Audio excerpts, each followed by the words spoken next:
Call our council meeting to order. All please rise for the Pledge of Allegiance.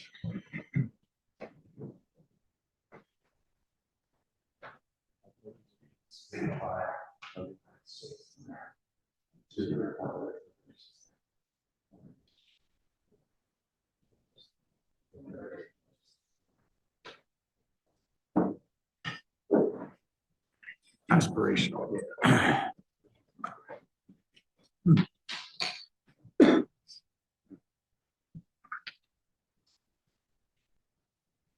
So moving through our agenda tonight, we do not have any variances. It tends to make for shorter council meetings than might otherwise be the case.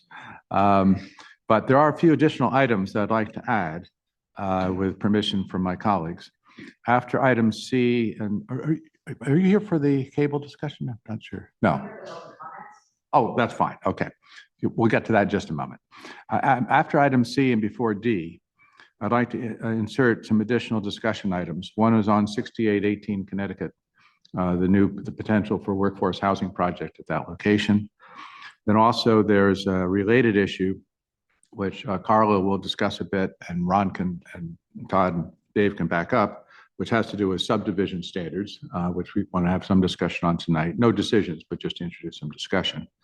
And thirdly, a modification of our hedge regulations to accommodate a situation that's just arisen, which is novel, but we want to make sure that we can handle. And Carla will lead with that.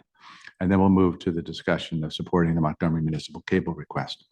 So with those changes, I hope that's all right with everybody to make those additions. Okay, good. With that, let me ask our treasurer, Carla, to give us our financial report for February. Thank you, Barney. Good evening, everybody. The financial report that's in the packet shows the activity through February of 2026. So that's 8 of the 12 months, meaning that we're 2/3 of the way through our fiscal year.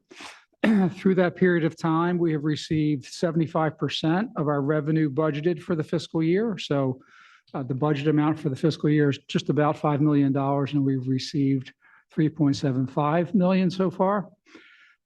Again, through that same period on the operating expenditures, we've expended almost 2/3, 66%.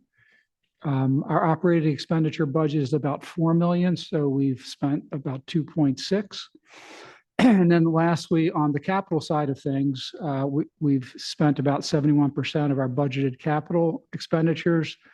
Those numbers, annual budget for that category is $853,000, and we've spent about $607,000 so far. And just as a reminder, the capital expenditures are asphalt, concrete, office improvements, and information technology. So with all that, and given where we are, everything looks very much on track to complete the fiscal year comfortably within budget. There's a lot of detail in the packets that are out for folks, so you can look there if you have you want more detailed information. But if you'd like to address any questions now, happy to entertain them, unless they're too difficult, and I'll turn it over to Todd for Any questions from my colleagues? Any points? I'll just note we spent $150,000 shoveling sidewalks for the Snow Creek, which is quite a sum. But it took 4 days and a lot of effort. Of course, we had a discussion about it at the last council meeting about how we have to be realistic in apprising our residents of how long it could take, given the difficulty of marshaling crews. But in any event, that's a significant item, but not. So we budgeted 100,000, so we're just 50,000 over. So, and on the road, because the road snow removal category is separate, I think yes, we're slightly under budget there. Correct. So collectively, it's not very. We're about 25,000 over on budgeted. That's exactly right. So not a big problem, but just noting that for residents who wonder about these things, yes, they do cost money. Before I go on, I should have mentioned this in the call to order, but certainly welcome Julie Yang, who's running for District 1, to be here tonight, and grateful for your taking the interest to pay attention to municipal affairs. So thank you very much for coming this evening. With that, Todd, let me turn it over to you for the town manager's report. You're on mute. Thanks, Barney. I'll review some of the key initiatives undertaken by staff over the last month since the last meeting. If you bear with me, I just need to So staff assisted with responding to the 2026 state housing bills, specifically the Starter and Silver Homes Act of 2026, which will be discussed later this evening as an update. Staff also negotiated and executed the contract for a speed camera system on Bradley Lane. Thanks to Barney and Ron for taking the lead on that in my absence. We've scheduled a kickoff meeting for Friday, but we've just been informed that that Elevates, who is our contractor for the speed camera system, as their back office implementation team is operating at approximately a 3-week lead time to fully mobilize and begin work. But there's work to do in the interim with respect to giving them some of the information they need to begin the process when they are able to mobilize. Staff also reviewed and discussed potential workforce housing development on Connecticut Avenue. As Barney indicated, that will be discussed later this evening. We also communicated with the MTA and the county regarding Capitol Crescent Trail lighting and the town's request for shielding of 2 luminaires on the ramp from Elm Street Park to the bridge over the trail prior to those lights being permanently illuminated. The concern is that the county won't do anything with those lights until it takes ownership of the trail, which will be when Purple Line operations begin in late 2027. But the trail will open earlier, next summer or fall, and the lights will be illuminated then. So there's quite a significant time in between when the lights will be illuminated and when the trail opens and the county could do anything about it. So we requested a meeting with the MTA regarding that situation and to propose a solution of paying for the town to pay for the luminaires, which aren't very expensive, and have them retrofitted on the existing ballasts, and we would pay for both the luminaires and the installation. We heard from Joseph Swit, who is the Deputy Director of Governmental Affairs with MTA, based on an email Barney had sent him. He just simply responded, there has been no change to the timeline for activating the lights. And the plan remains to review the situation and assess the impact of the lights when, in his words, we reach that point.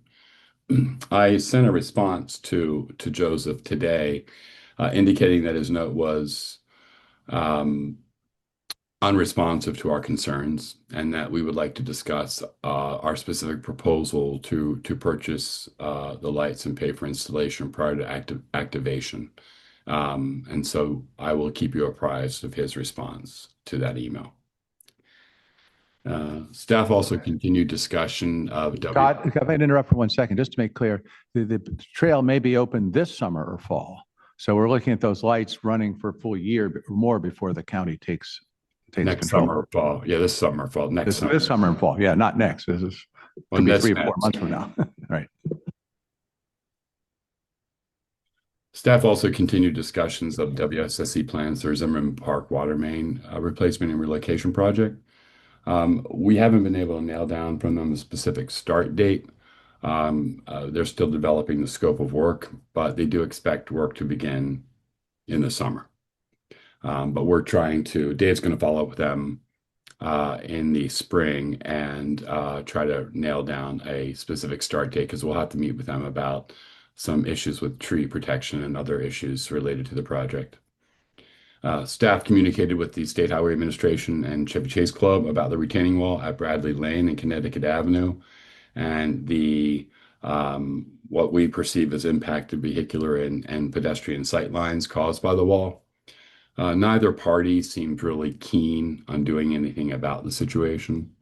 SHA doesn't think it's an issue, and the club doesn't want to modify an historic structure.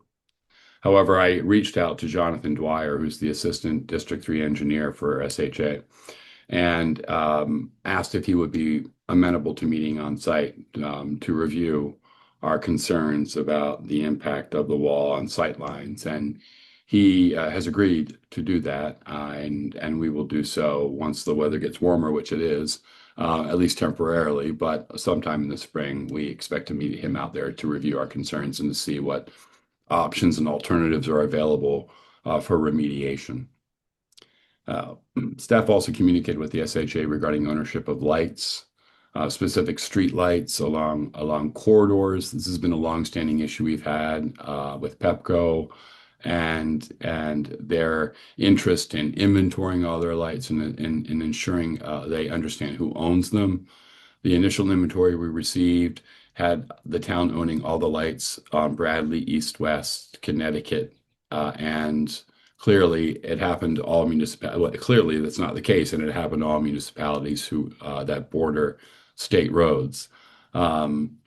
SHA didn't want to take ownership, but eventually obviously realized that it was a silly position to take, and have come around to assuming responsibility for all those corridor streetlights.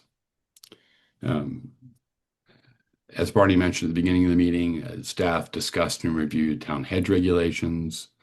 We also discussed and have drafted amendments to the town's subdivision standards and review protocol, which will be discussed later.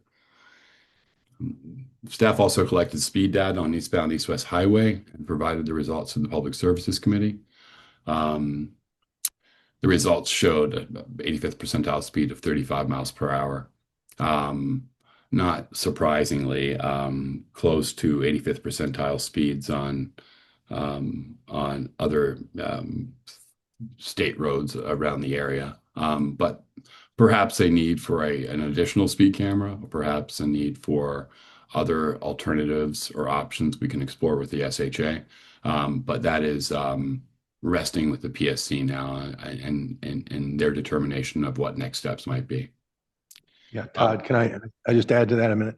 Sure. The speed data showed that the 35 was in the 85th percentile of the speed, but the outliers were the high speeds, and those were clocked at 50 to 60 miles an hour on the outliers on East-West Highway. So that was the 85th percentile speed wasn't too concerning. It's those outliers that show people barreling down East-West Highway. Exactly the same situation with Bradley. Right. Staff is beginning to start the ARPA closeout paperwork. The American Rescue Plan Act closeout. We're depleting all of the funds and using all the funds for revenue replacement in this fiscal year. And so those the closeout paperwork is in process. We have also continued discussions with Comcast crew about service and billing issues. Meeting with them tomorrow to discuss options for culling residents who no longer participate.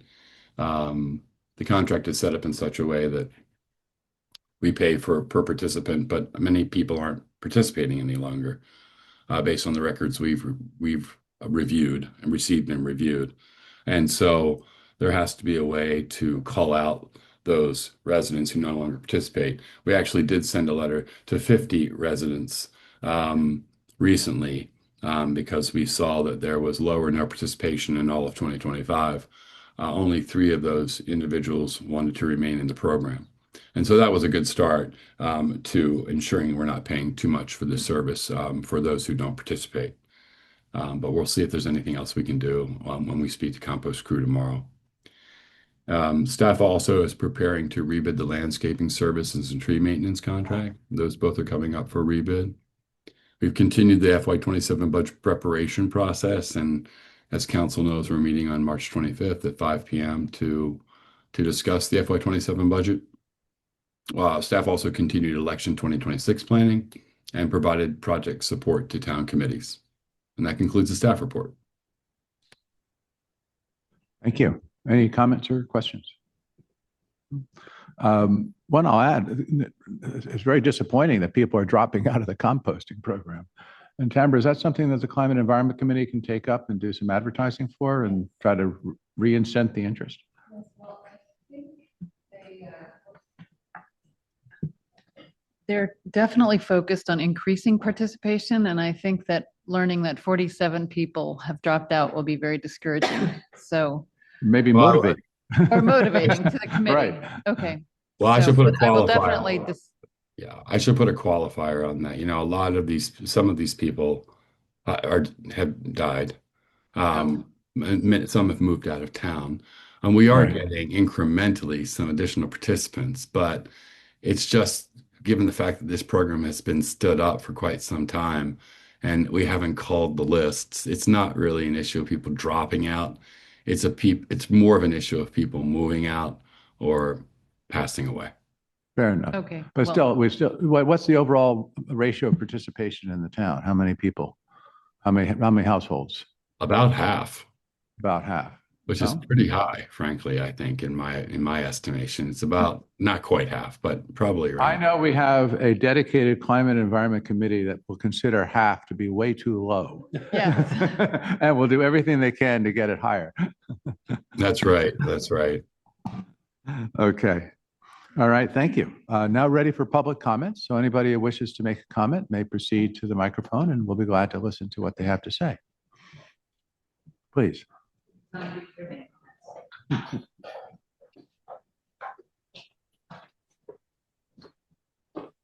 Hi, can you hear me? Yes. Well, please give us your name and address. I will. Gabrielle Fontana, 4208 Rosemary Street. And usually my husband does these things. He's far more diplomatic than I am, but he's out of town. So sorry, you're going to have to deal with me on this.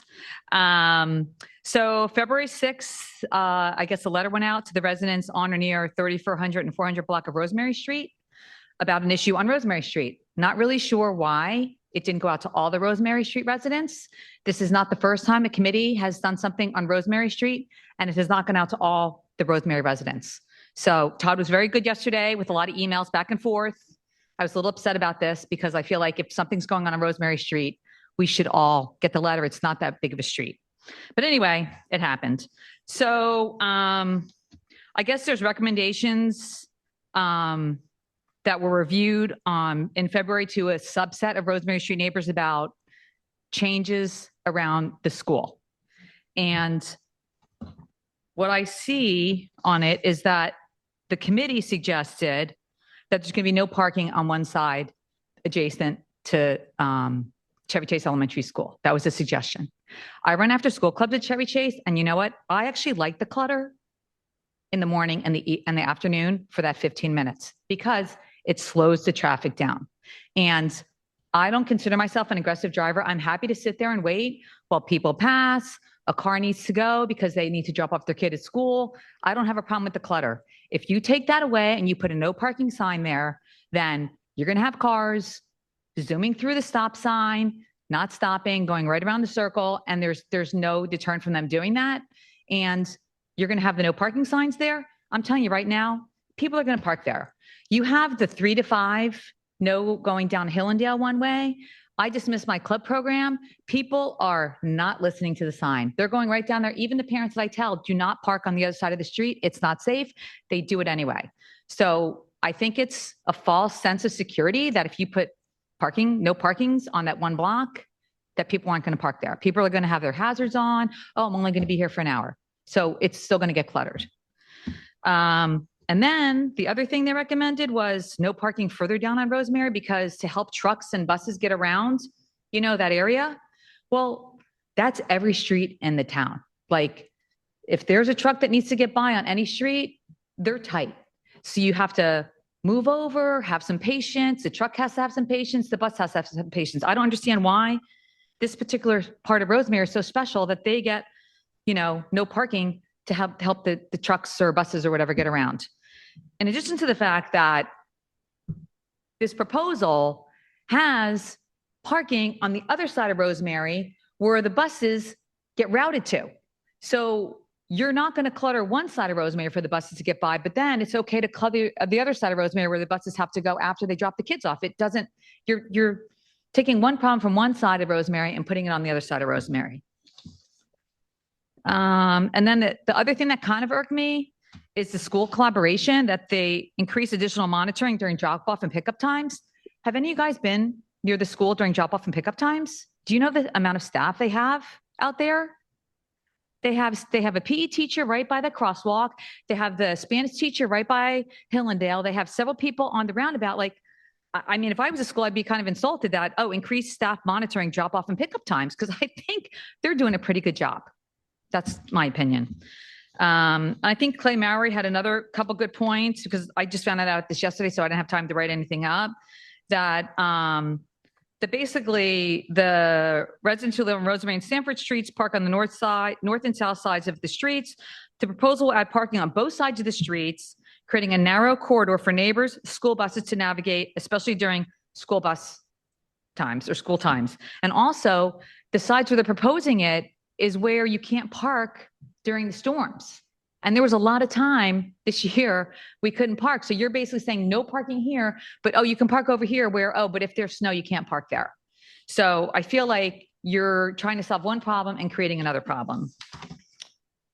And so basically the bottom line is, like, this is a school. There's clutter. Have you guys ever been to the other school? Like during drop off and pickup times? I mean, it's a mess over there too. At the one school, it's 15 minutes. So when I found out about this yesterday, I was at the school at 3:40. Crickets. No one was there at 3:40. Okay. So we're talking about a 15-minute problem in the morning and a 15-minute problem in the afternoon. That's my open comments. Thank you. Okay, thank you.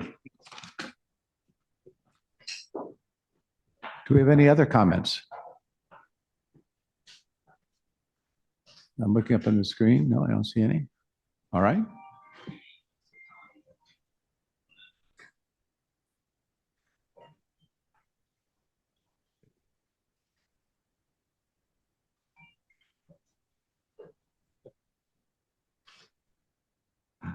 Okay.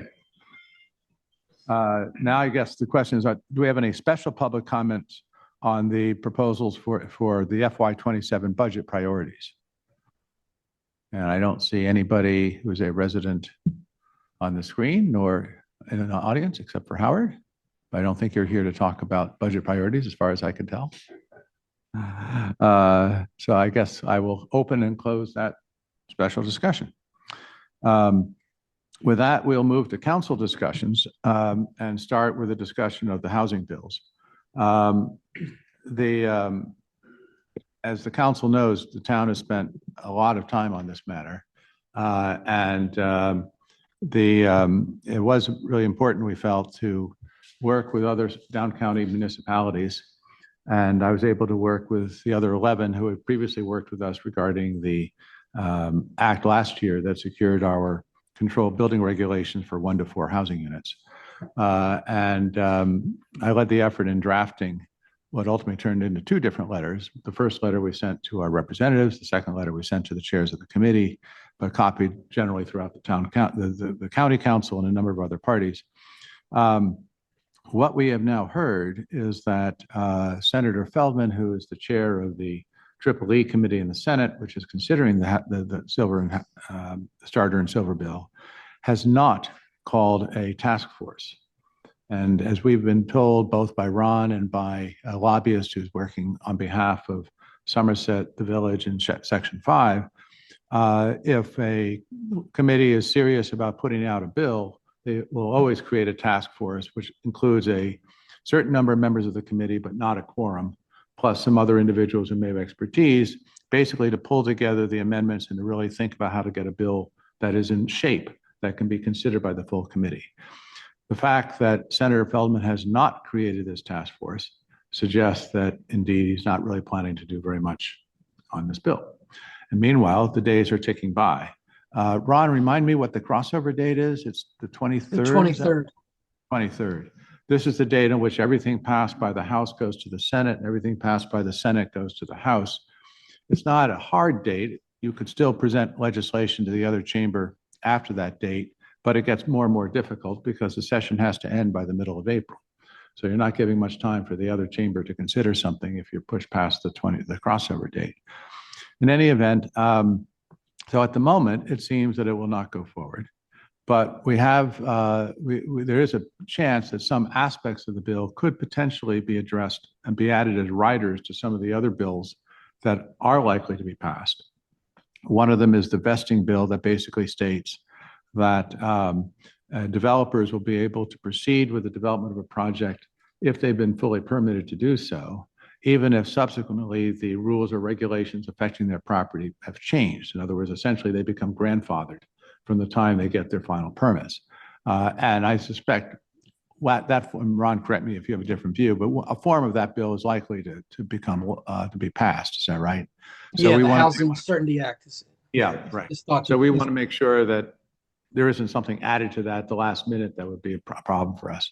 But in any event, we feel that in terms of the main thrust of the legislation, that probably will not go forward. That being said, we have to be careful and aware that things could change. As you know, the mayors in Montgomery County meet once a month by Zoom. And we had a meeting just yesterday, and Secretary Day of the Department of Housing and Community Development came along with his head of legislative affairs, a guy named Chuck Cook. So we reviewed all this with him, and I asked him point blank, I said, we understand a task force has not been created, so is this bill going to go forward? The answer was, well, he didn't respond directly to my question. He just sort of said, generally, I'm still working to try to get it to happen, and that he feels he has commitments from the President of the Senate and the Speaker of the House, and also committee chairs to try to do something. And later on, he sometimes said, if we don't get something done this year, we'll kind of come back and work on it next year. I wasn't expecting him to directly say, yes, you're right, Mayor Rush, the matter is dead. But nonetheless, he certainly wasn't willing to say that he was throwing in the towel either. So net, we have to still be mindful and be careful. It was in other ways a somewhat frustrating call where statements were made which we were rather concerned with, such as both today and Cook indicating that they had accepted the concerns that the regulations had to be the same for a new development as they are for the neighboring homes. They said, we've accepted that. And then we pointed out we've accepted it for the front yard and for the height, but not for the side yards or the rear setbacks. There, you still want to loosen them very dramatically. And they acknowledged that, yeah, that's true, that actually those were still very loosened up. So there was a certain, I think, posturing that was, I'll put it that way, that we felt was being undertaken instead of straightforward truth-telling of what they were driving at. But underlying all this, we need to be aware that there is a very strong view that communities need to be more open to more multifamily housing. And a lot of us on the call expressed interest in seeing that facilitated, and in fact said that we had supported generally the Workforce Housing Act.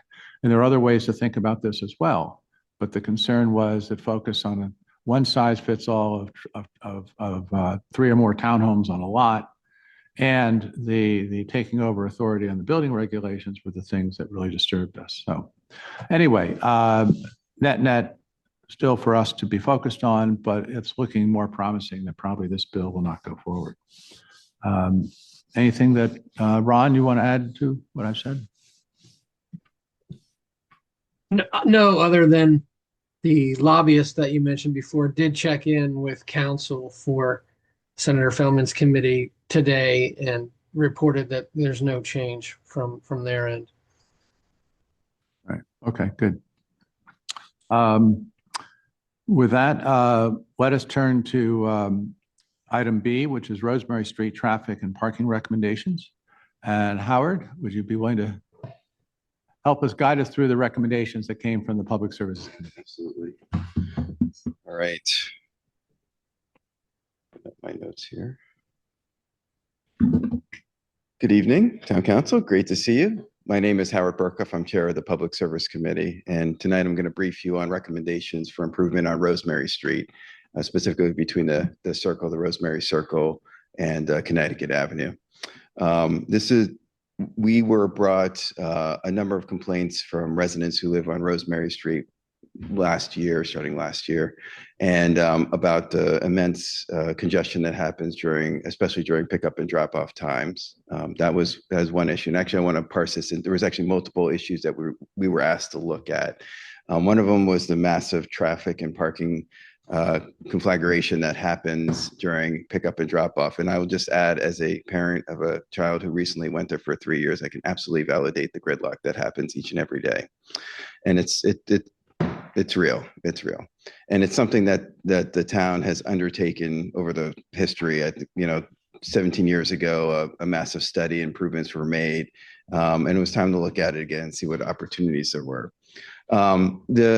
The gridlock has contributed to what is like parking issues, because a lot of residents are frustrated in their inability to get in and out of their driveways during those peak periods. And I acknowledge it's not an all-day affair, it's not multi-hours, but there's probably a good half hour where it gets hairy, oftentimes when residents are trying to leave or go to work or something like that.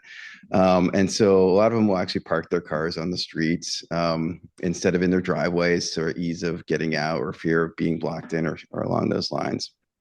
There's also questions raised about traffic backups at Connecticut, at the intersection of Connecticut and Rosemary, for folks trying to turn onto Connecticut. There's also backups that happen with Meadow that's coming into Rosemary and to Connecticut. It's just, I've experienced all this myself, so they're real challenges there.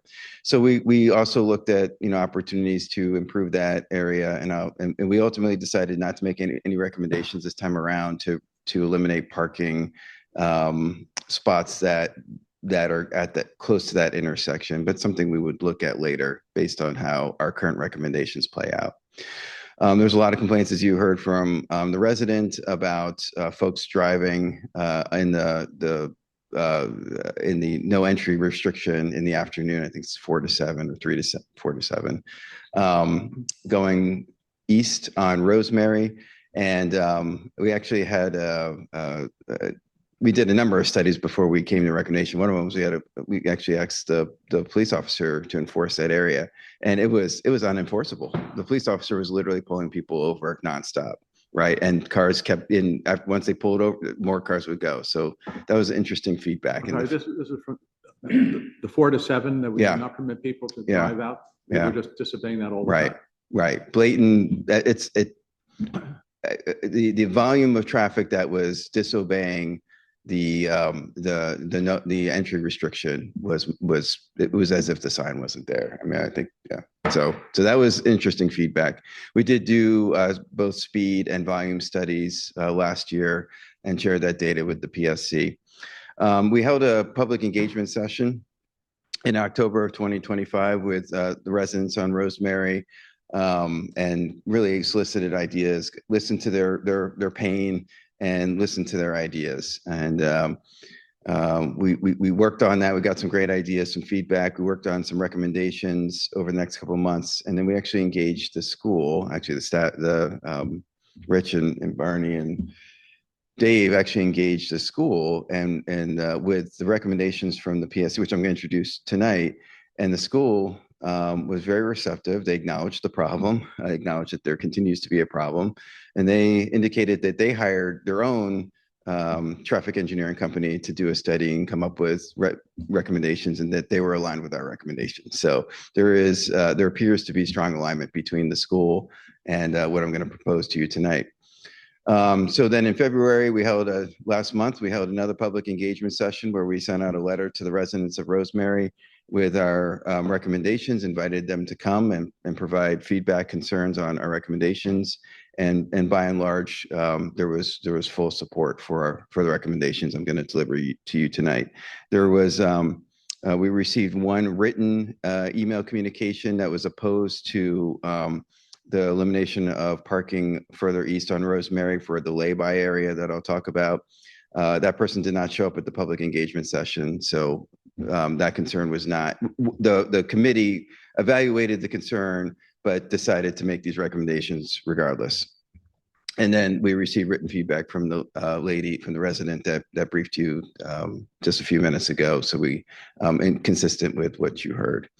So the recommendations that are coming out of the PSC, first is to eliminate the 5 parking spots between the Chevy Chase Elementary School parking lot and the Rosemary Circle, right? And that's there's 5 spots right next to the school there that mostly the teachers park there in the morning, to create some relief, right? To allow parents who are dropping off or picking up their kids to use that right lane and allow a center lane for bypassing traffic, right? Or traffic that's coming the other way, which happens, and it gets very difficult when you have a traffic go in opposing directions. So the school actually agreed with that, and which is great. So we have unanimous agreement from the PSC, God bless you, the residents who participated in the engagement session, and the school, that this was a good recommendation. The second recommendation is to create a lay-by area further east on Rosemary Street, right kind of near the corner of the triangle where Meadow comes in.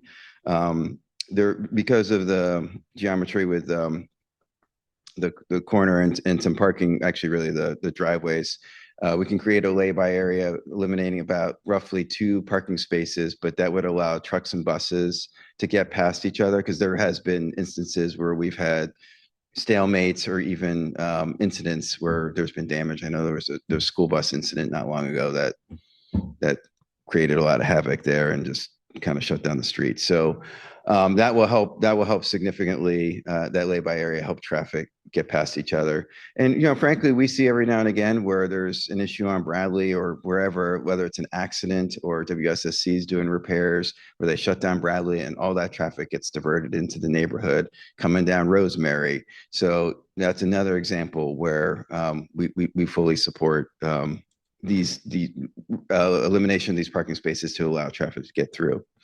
I actually forgot I was talking about parking and how a lot of people park on the street, residents. There's another parking issue that's compounded, and another recommendation is that residents told us that there are employees of Chevy Chase Club that park on Rosemary Street.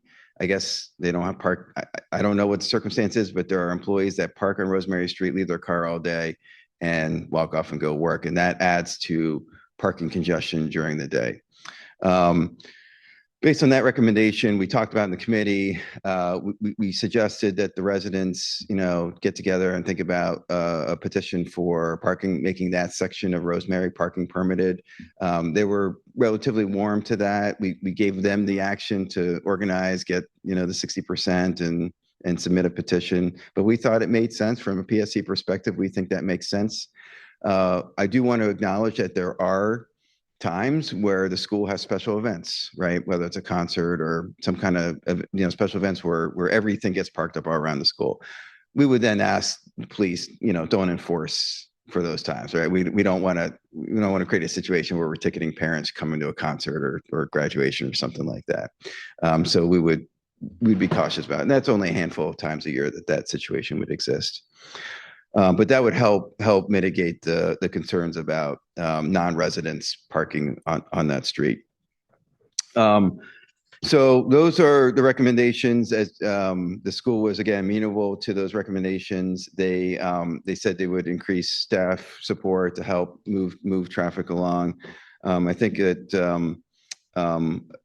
the benefit of these recommendations that I present to you tonight is that they're all reversible. Right. There is no permanent change that we would make that couldn't be undone if we found that this, we made the problem worse by accident. Right. And, or made something worse. Right. We can always add those parking spaces back should we want to.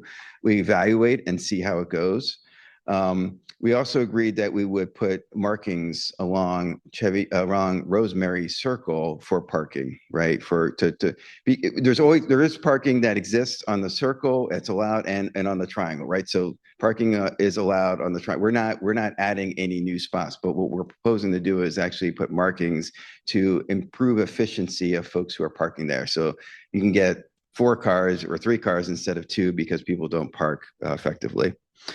The one piece of feedback that constructively we received from a resident on the circle, I think it was 4,100, but it was in the letter, was concerned about folks parking in front of his walkway access to his front door, and requested that we put the markings such that the cars would not park right in front, would not block. So put little hatch markings, and it was elderly couple, friend, there was accessibility issues. That's a good recommendation. We would feed that back to the town. I don't think that impacts any of our recommendations for putting parking spots on the circle. And the school would encourage their staff to park in one of those marked spots, either on the circle or on the triangle. And they felt that was doable and was not a significant impact on the employees of the school. So with that, I will conclude my remarks and open up for questions, comments, concerns. Yeah, let me highlight a couple of things that I think are relevant. One was the invitation to the residents to attend the public meeting that the PSC had. And I believe all of the residents around the circle, and including Hillcrest and Stanford, were invited up to about 4 or 5 houses up on each side. Yeah, it's basically, we included all of the houses abutting the triangle. And the park, so all those houses, those people were invited. Yeah.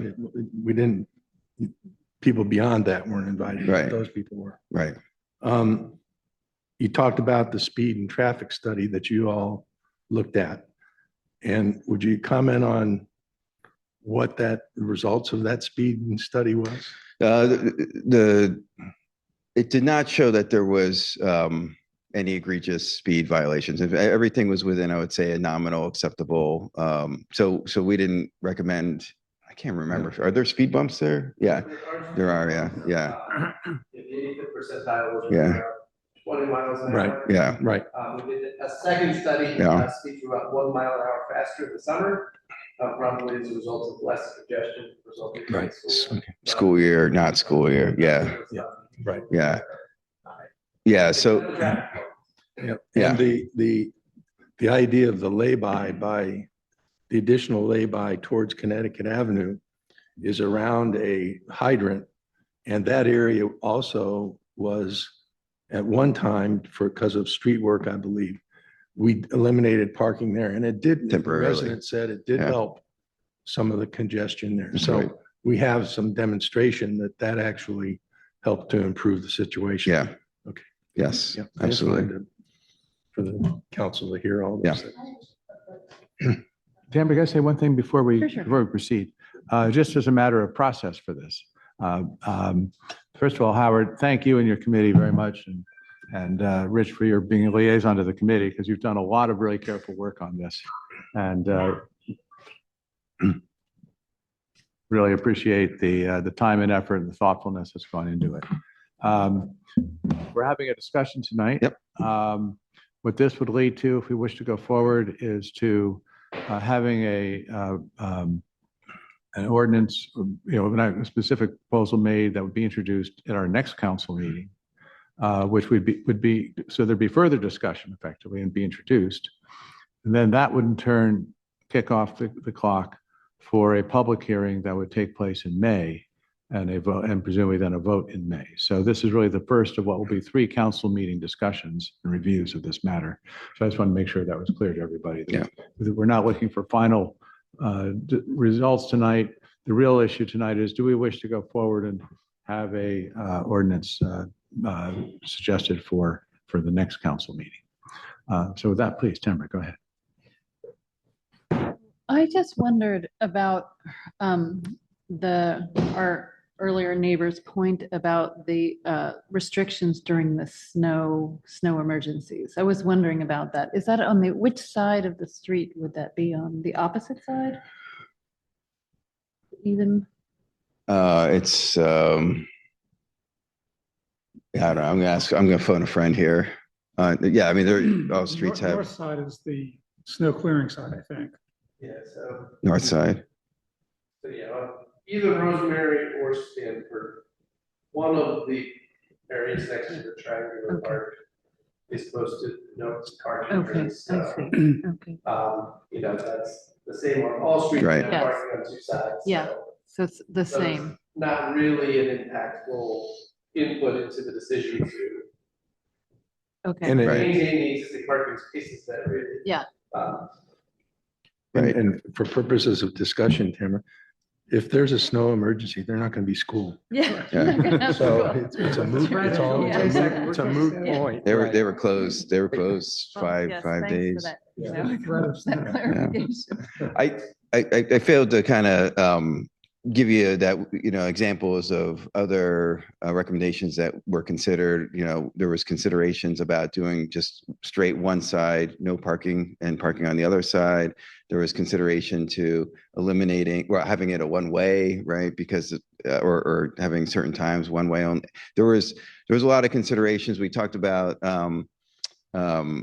greater areas of no parking. We talked about asking the school to shift, further down on Hillcrest. They have blacktop, and then they have another area where the dumpsters are. Could they add parking there? So there was a lot of different ideas and suggestions that were promulgated. And at the end of the day, this is where we ended, which miraculously seemed to get consensus. I do want to add one thing. There is one other resident, the one resident who initially raised the whole issue, Yeah. who still doesn't believe that enough spaces Yeah. have been eliminated. Right. She would like the whole Thinks side that this eliminated. still is going to not sufficiently reduce the amount of congestion. Right. So, And this is a first step, right? And we have the right to go back and reevaluate. Did this help? Did it not help? Do we need to take further action? Do we need to eliminate more parking? Do we need to work with the school more? So there are other things that we can do.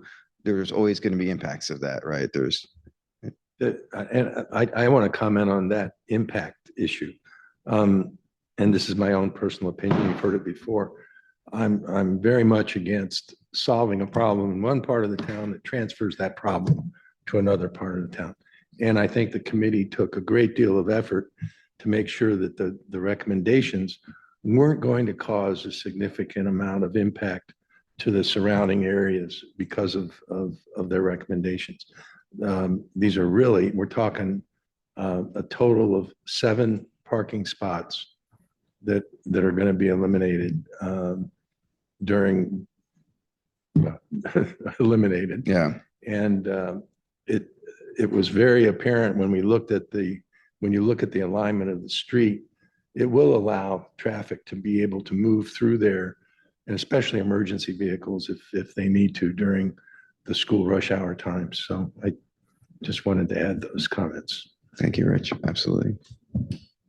One question.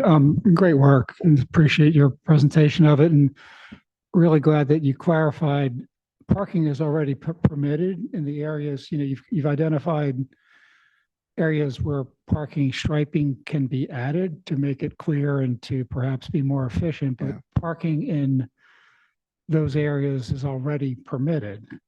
In the circle, I noticed that on the north side or northeast side of the circle, there's a solid white line. Does that mean parking is prohibited there at that line? Yeah, that's the bus line, right? Oh, it Yeah. is. Yeah. Bus, okay, Yeah. okay, great. Yeah. Okay. Got it, Yeah. thank you.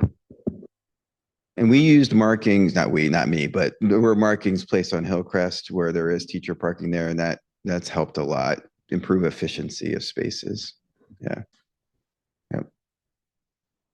Any other questions? I have I'm sorry, go ahead. No. A couple. One is, did you give some thought to whether we need to have these spaces eliminated all the time? For example, could we say We had that discussion. Monday through Yes. Friday and also Yes. only during the school Yes. year? Yeah. At the end of the day, we just recommended straight up elimination to reduce complexity of enforcement, number one. Number two, where they're located, the primary use we felt was for employees of the school and wasn't going to impact residents or resident associates who wanted to park there. That was where the committee landed. However, we did have a discussion about a 7 to 7 or Monday through Friday, as there are other parts of town that cover that. So that would be something All right, to talk I will about. say my own personal view about these things is that the restrictions should the needle has to be somewhere in the middle. You don't want something which is so precise, but then very complicated.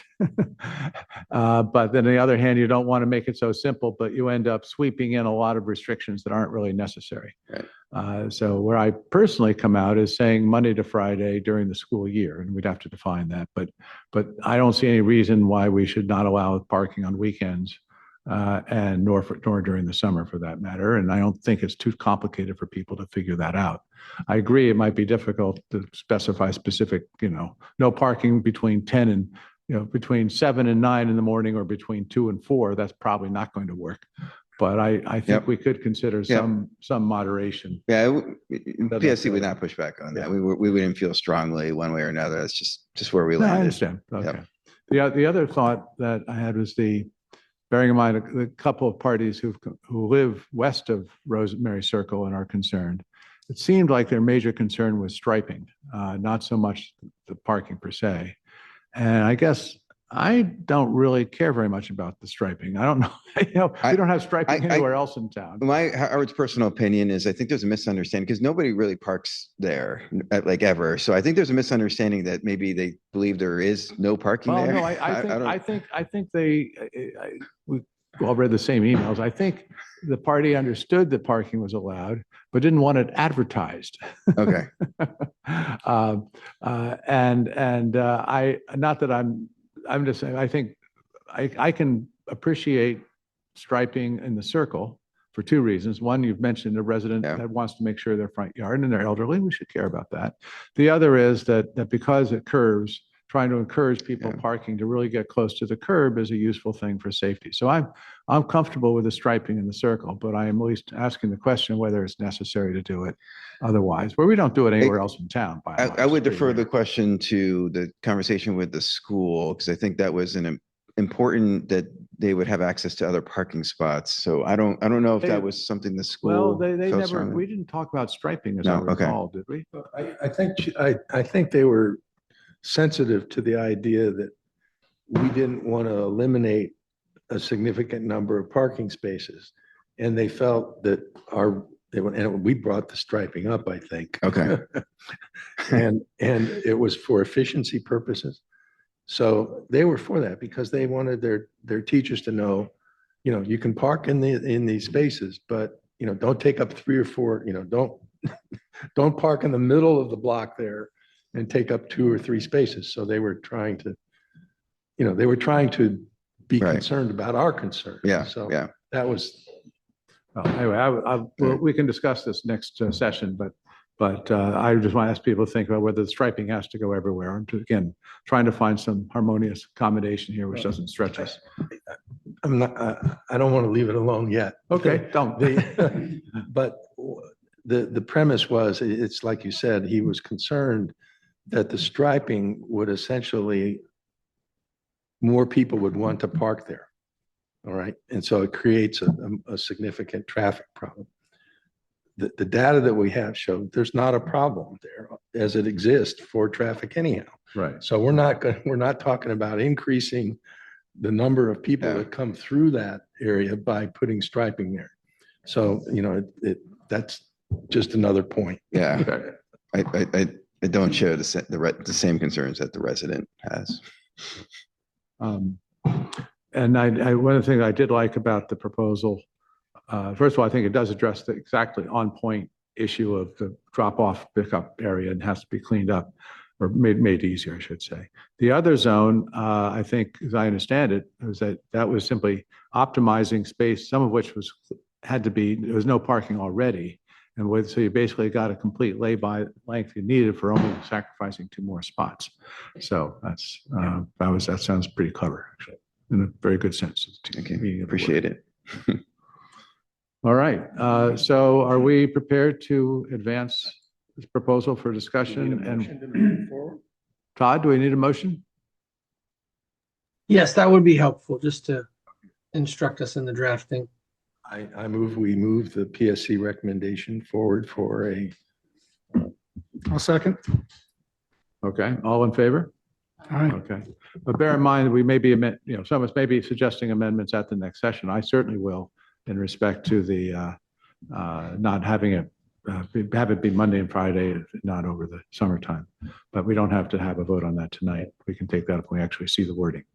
So, okay. Good. Let's move on to the next, East. I think I'm staying for that one too. I think you are. On a roll. Okay.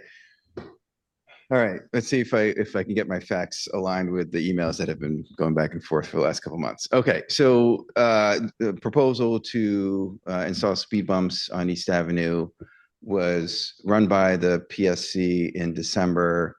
No concerns from the PSC at that point. There was a brief informal conversation at that time about entry restrictions. This is an ongoing discussion, PSC, for as long as I've been on the committee, about entry restrictions, you name it, on what side of the town, right? Didn't take any action on it. And then it came up again at the beginning of February's meeting when we were, again, informally discussing a number of items in the last town council meeting. There was concerns. We received resident concern about changing entry restrictions on East Avenue, restricting because of cut-through traffic. Again, informal discussion, committee landed in informally the same place we have landed for some time, and I'll get into that in a second. So last year, again, we've been talking about access on all sides of the town constantly in my 5 years on the committee. Residents will bring up cut through traffic. Why is it here? Why is it? I can't get to my house. Can't do right. So there's always a lot of interest and concern about our entry restrictions. I completely acknowledge it's a pain for a lot of people, right? It's a pain for me, just like I'm sure it's a pain for you, right? There's a lot of challenges, whether it's morning or afternoon, depending upon where you live. Every time we talk about a scenario or situation on the committee, we always end up exactly where Rich went to, which is we don't want to solve one person's problem and give it the problem to someone else, right? And that is something that the committee is fully aligned with, without doing a lot of thought or having a lot of good reason behind it.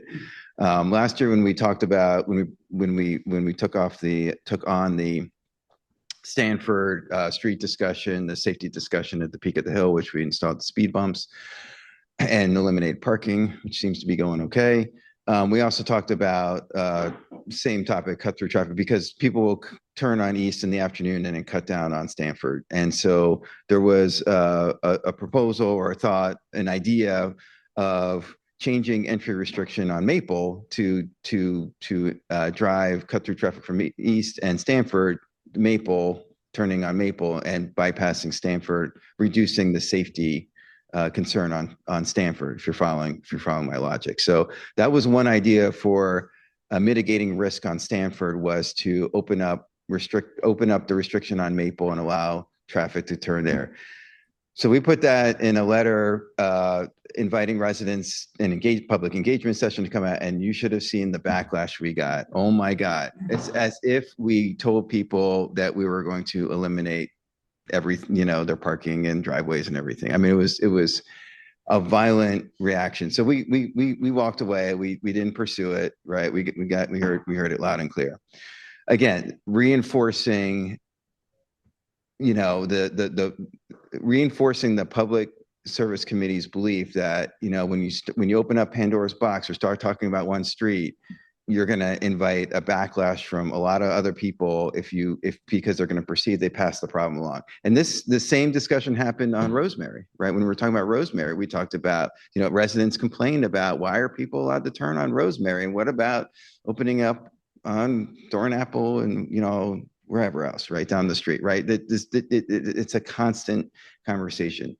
Okay, so that's all as context and background. So it is the Public Service Committee's recommendation or belief that we should not look at one street in absence of the entire town, right? We think, at some point it will be worth the town's time to invest in another traffic study by professionals, take the time to do a full comprehensive study of the town, whenever that time is, and come up with recommendations. And then we look at entry restrictions and an aggregate, right? That way we can look at an aggregate and not just piecemeal one at a time. PSC is not anywhere near smart enough to look at one piece of the pie without understanding impacts and the aggregate. I also believe, right, because when you look at the aggregate, then that impacts the entire town, right? And residents in the entire town should have a say, right? I understand residents who are concerned about on East Avenue, but what about the rest of the town? What about their feedback? And their feedback is important. So looking at it from the town in its entirety and making sure that everybody feels like their voice is being heard. And we're looking at it in aggregate. So that's the recommendation of the Public Service Committee on my behalf, and a lot of communication on this, that we would, unless requested, we would respectfully request to defer looking at entry restrictions at any portion of the town until a full traffic study is completed for the town, right? If the town council does want us to look at something, we will. Of course, we will always look at something and provide a recommendation, but we feel it's very difficult to piecemeal it or do one piece at a time. And we're not going to, I feel like we'll get the same results that I kind of described to you on Maple and other parts. All right, I'll pause there for questions, comments, concerns. Comment. Yes. Rich, do you want to add to that? Yeah, I did. It is a very thoughtful position, and I agree with it. The problem I had with the original thought was that we wanted to do a new study right now. And so I asked Dave to pull up the traffic studies we've done since the last overall traffic study was done to see if indeed there was an emerging problem. And it turns out that on many of the streets that were of concern to people, there's actually been a reduction in the numbers of kids. So I just don't think right now we've got a status quo that I think everybody's living with, not everybody's comfortable with. It's working. A number of us live on heavily traveled cut through streets, and I knew that well when I bought the house. I was going to be on one of those streets, and it's okay. It's okay. So I don't think we're ripe yet to do another townwide traffic study. It's expensive. It's a year-long process. It causes a great deal of unrest in the town when we bring it up. And to me, we're just not ripe to do another study right now. So that's my own personal opinion. I think we should do a study at some point if our indicators show that we're getting more, there's becoming more of a problem, then we should do it. But let's not do it until we have those indicators that tell us that it's needed. Thank you. Yeah. Any other comments? Nope. Okay. I concur with the judgment that it is not. We shouldn't really be looking to do another traffic study right now, especially if we don't see material change in pattern. We often hear from residents the great concern that as Bethesda further grows and develops, that will lead to more changes. And if that happens, well, that's the right time to take up the study. But right now, and obviously they're finishing a few of the new very tall buildings, but we all know there's quite a long hiatus actually in development in Bethesda. It could be many years before we see a resurgence of new construction. So I think the current numbers that you cited of showing anywhere from 5-8% decline in traffic are probably pretty fair and probably will be around for a while. I also pointed out that we are putting into speed bumps on East. So it's not like we're not caring about the issue. We are taking some rather material steps, and we are putting in those speed bumps, even though they did not meet the criteria that we had set for the speed bump policy. But we are basically agreeing that in partly because of the large amount of traffic on that street, that led to a certain number of episodes of speeding. And so we decided, okay, we'll do something there. So that was a certain degree of compensation that we were building into our decision-making process. I agree absolutely that you can't change something there without realizing its impact elsewhere and do the holistic evaluation. So I concur that's something that we'll have to share with that resident who's concerned that this issue is not, it's going to be tabled. Appreciate it. My personal opinion, by the way, the numbers are the numbers, the data is the data. However, what I think residents forget what it was like before the pandemic, right? And for years, pandemic and post-pandemic, people were teleworking and traffic was less until January 20th, 2025, when the return to office edict went. I think you're seeing heavier traffic, right, since then, and people are noticing. And so they perceive in their mind that traffic is greater than it has been since, and they forget what it used to be like pre-pandemic. I think that's just a dynamic, and we just have to remind people. There's another thing that's too I find useful is to try to translate these numbers into a metric that actually you can relate to. So, for example, the amount of additional quote unquote cut through traffic on East during these 3 hours is something like 200 cars, 250, I can't remember. But anyway, roughly speaking, it was about some hours, 1 a minute, sometimes once every 45 seconds. So you got to ask yourself, okay, is that really that serious? I mean, we're not talking about stream of cars bumper to bumper coming down East Avenue. We're talking about some additional amount of traffic, but in a measurable way. So it's just useful to sort of translate these and sort of say, okay, if I were actually living there, how much would I really feel this? And that's, something to that can take into account. All right. While we've got him here, Yeah. I just wanted to bring up that one issue that Todd raised is about the speed cameras. And I think maybe we ought to put that on the agenda to discuss about the addition of the speed camera on east-west on our side of the street. Because I am concerned about people doing 55 and 60 miles an hour as they're coming up that hill. May I make a comment on that? Yeah. So I fully agree with that. However, I also want to encourage, in my mind, east-west. I live on Connecticut. It's same dynamic, right? It's 30 mile per hour, and you got folks easily 50, 60. I mean, I hear it all night, right? So I in my mind, Bradley's different because it's very narrow, and you got the sidewalk right next to it. So in my mind, Bradley, we treated it differently. But if you're going to look at east-west and adding camera and doing a study, I would ask to do the same on Connecticut as well. I don't think we own the street on Connecticut, halfway into the Connecticut intersection. Is that different? Yeah, I think so. The center line of the road. Yeah.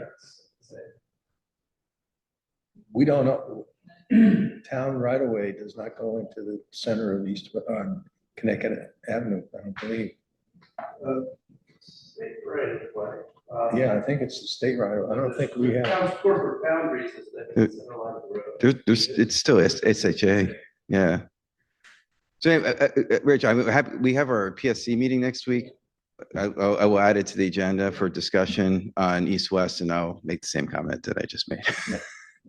That's okay. Okay. I think that's all we need you for. Thanks. Okay. We will reconvene and proceed to discussion of 6818 Connecticut Avenue. This is be very clear with everybody, a concept plan, which has been introduced by the developer, a fellow named Bob Holmes. And he has not yet bought the lot. He has an option to buy the lot, but he doesn't want to buy it until he knows that he could put up something that he thinks he can make enough money on. Carla and I have been engaged talking to Dave and to Todd and to Ron. And also now we've been engaged in talking to the near neighbors. Tamberlet and Suxno, and I've been in touch with Ann, but also with the Langermans and some of the other neighbors are now written in as well. So everyone's aware of this. Just by way of process to make sure that everyone understands where we are on this. This is the first time actually that any developer anywhere in the county has sought to use the Workforce Housing Initiative to put in some multifamily housing. So the developer has developed this concept plan to get initial feedback from the county. The town has not been directly approached for comments in this county-run process, the Development Review Committee. So we're not a member of that committee. But some of the constituent departments of the county did reach back to the town to ask some of our views. So we were, and the county is keenly aware that obviously not only does our opinion matter, but our ordinances matter in respect to stormwater management and tree canopy, which are still valid, even though the building regulations are not, if more than 4 units go into this property.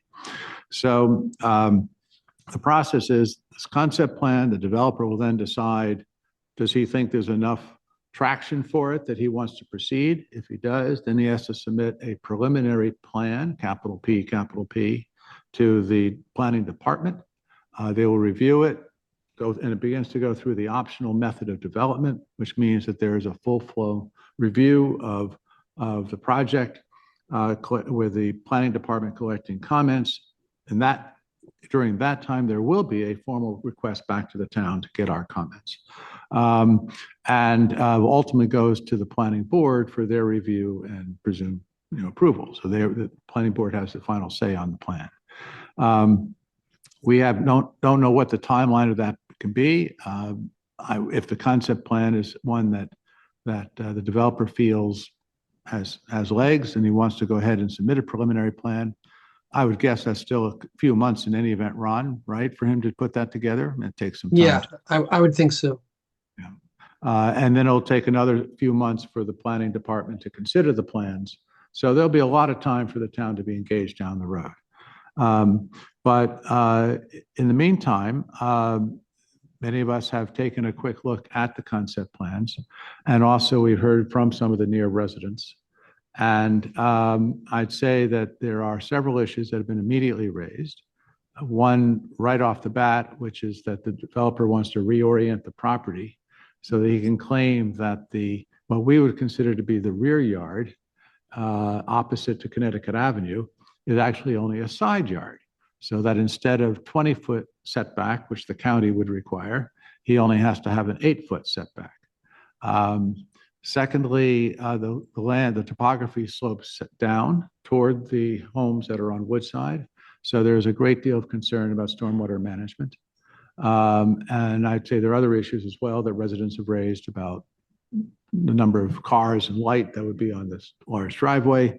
And just generally, is it larger than it should be, and questions like this. But the issues of the setback from the rear and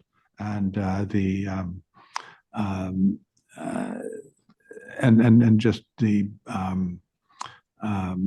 stormwater management, I think, are the two most obvious ones that have come up to date. Separate from anything that has come from our own quick deliberations on this, as I sent around to everybody, the developer has reached out to me over this past weekend and asked for a meeting. And having asked for comments, I've responded, I think, when we're all pretty much on the same page, that yes, we'd be delighted to meet with you, but would also like to include the near residents. I think we feel strongly that we as a council shouldn't be forming a view without hearing from the residents who are going to be most affected. So I wrote back to him suggesting that. I have not yet heard back from him, but in any event, that's out there.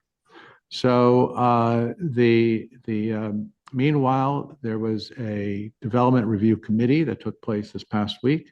And Carlo, you listened to it, right? And I know Dave did. Do you want to report on that, Carlo? You might as well, since you were actually. Sure. Yeah, in Development Review Committee, it's a county committee, and they bring together reviewers from different departments. Just to step back for a second, for those of you who aren't as familiar with the plans as Barney and I are, or the location, the property is about just under 20,000 square feet. It currently has a single family home, and it is one parcel away from the Corso development on Connecticut Avenue. So it's not exactly adjacent, but it's just one house away.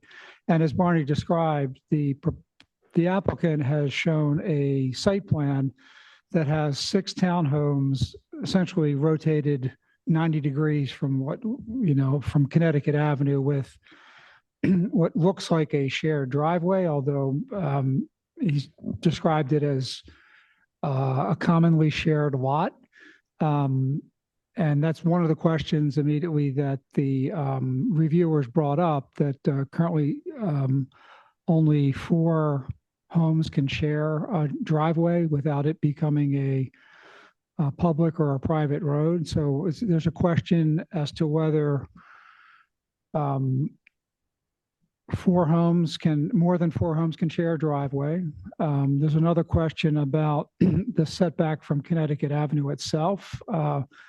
Existing building line is, they look at the adjacent properties, and so that setback, even from Connecticut, is pretty significant. So one of the comments from the DRC was whether that first of 6 units can be located and conform with the existing building line. And as Barney mentioned, on what we would consider the rear side, our rear setbacks are 20 feet, and this shows 6 or 8 feet. So there were a lot of questions, many that were unanswered, but everybody, I think, was trying to work to try and understand and provide advice so that the applicant can make a decision. I would also mention, in addition to the DRC, our land use committee met 2 nights ago. We only recently became aware of this project, so there were some comments and discussion and all the things you already heard from either Barney or I about stormwater, tree canopy, setbacks, vehicular access, and then also architectural character. And that was actually one of the comments that one of the DRC staff members made about the end unit that faces Connecticut Avenue. If you can make that a side entry, quote unquote, so it has a presence on Connecticut that looks like more in keeping with the neighborhood. Last thing I'll mention about the stormwater, there's a significant topographic change from Connecticut to the west of the property, and about 8 feet, if memory serves right. And the development between the 6 townhomes and the shared driveway, or whatever you want to call it, it's a lot of impervious. And so managing stormwater in a way that doesn't impact the neighbors immediately to the west is a significant concern that the land use committee discussed a little bit. So Yeah, thank you. that's kind of it. So I think the question that we have before us is really, is there anything that we as a council wish to do very quickly, even though we're not the other thing is that this DRC had their meeting, but I understand, am I correct, Carlo, that there's going to be a meeting held by the Department of Permitting Services next week to further consider the project? Is that right? Yes, it came up in the DRC discussion. Probably the end of this week. I'm sorry. They're hoping to get a response to the applicant by Tuesday. So yeah, my understanding they may meet as early as Friday in order to meet that Tuesday deadline. Okay, and who's they in this case getting a response back to the applicant? The DRC wants to get a response back to the applicant, and it would be the DPS meeting mostly to determine the development standards like the established building line, rear setback, etc. Okay. And one point of clarification. So under the zoning text amendment that allows workforce housing, the side setback that's required for a duplex is 8 feet, but for a townhouse, it's only 6 feet. So this site plan shows proposed side setbacks of 6 feet, including what the mayor noted would be the logical rear lot line. So I guess the question before us is, even though this is a concept plan, and even though all this is preliminary, and even though we as a town will have the opportunity to engage formally if and when a preliminary plan is submitted, and even though we may have a separate opportunity to talk directly to the developer, notwithstanding all those things, does it make sense for us to take the opportunity to weigh in right now with a letter, essentially, by the way, here are some very initial reflections we have. We are not in any way, we'll make very clear that we may well have other concerns that we wish to raise, but here are some right off the top of our heads, so to speak, that we would like to have you be aware of initially, and get that letter in effect, I guess, tomorrow. Yeah, and have it looked at on Friday. And if I could add to that, Mayor Rush, so as the mayor noted, this is the first workforce housing application in the county. And one of the fundamental questions they need to answer is, can a row of townhomes be located perpendicular to the street, perpendicular to Connecticut Avenue? During the DRC review, that was a question that was raised, but there's no clear answer. And so that's one item that the Department of Permitting Services wants to bear down on.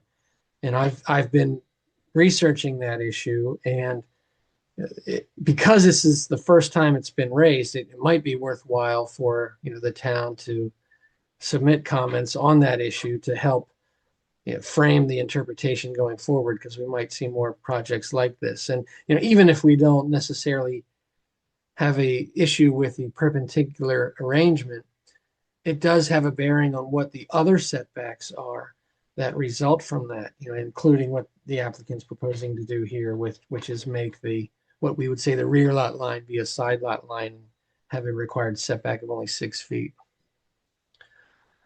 And I don't know how much detail you'd like at this time, but I've been researching this today, and unfortunately, it's very complicated. If you will recall, the zoning text amendment authorizing workforce housing as an optional method of development in our zone, in the R60 zone, was passed in July. And a lot of municipalities raised concern that the ZTA doesn't address what can be done with respect to subdivision, especially for townhouses.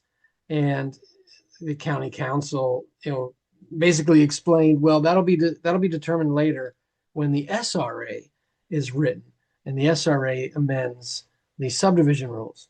So the zoning rules were adopted before the subdivision rules. Subdivision rules came in October, and I'm seeing now that there are conflicts. And I'll give you a report on what those conflicts are. But in a nutshell, I think the zoning text amendment prohibits perpendicular arrangements. The subdivision regulations were meant to allow them. The issue was expressly raised by Artie Harris, but his proposed amendments weren't adopted. And the amendments that were adopted instead didn't really address the issue, I don't think, because the ZTA says all lots shall front on an applicable corridor. Okay. That's a very interesting comment, because I recall, and I guess because we focused a lot on the subdivision issue with the SRA, and for that, I remember seeing renderings from the planning department that showed clustered multifamily development with clearly not all the units facing Connecticut Avenue. And I don't think others of us who were focusing on that at the time saw that as something that was a conflict with the ZTA. We just said, okay, we get it. If you're going to have multifamily housing, you're going to have some units that are going to be spaced around the lot, not necessarily all fronting on Connecticut. In fact, often you have lots that are not wide enough to accommodate a large number of units fronting Connecticut, even though the lot might be very deep. So you end up sort of with a suboptimal potential development. So I see what you're referring to is pretty, it's pretty interesting. If I could ask Ron a couple questions. If rather than fee simple lots for each of the townhouses, it was developed as a condominium structure, would that change? Because yes, that question was raised, and the applicant, I think, said they weren't interested in that. But if you could speak to that, and then the other question I want to pose, you can speak to as well. If these are fee simple lots, then the front, the rear of the property would be to the north, towards Corso. And so And right now they're showing enough space there, but if I don't think you can have, well, let me not continue with that complicated question. Just address the condo question, if you would. Sorry. Yes. So if it were a condominium regime, you would not need a subdivision of the lots internally. It could just be one lot. So that would resolve that problem. But like you said, the engineer at the DRC hearing said, and didn't explain why, but said a condominium regime would not work based on the development standards, but didn't explain that. Or he didn't necessarily say development standards. He just said it wouldn't be feasible. Yeah, so right now, the subdivision regulations say the planning board, must not approve lots that do not abut a public or private road. And Artie Harris sent in a letter, he's the chair of the planning board, saying, this creates a real problem for townhouse rows that would be fee simple ownership. And the legislative attorney for the county council reviewed that comment and came up with an alternative solution. So that language was left in.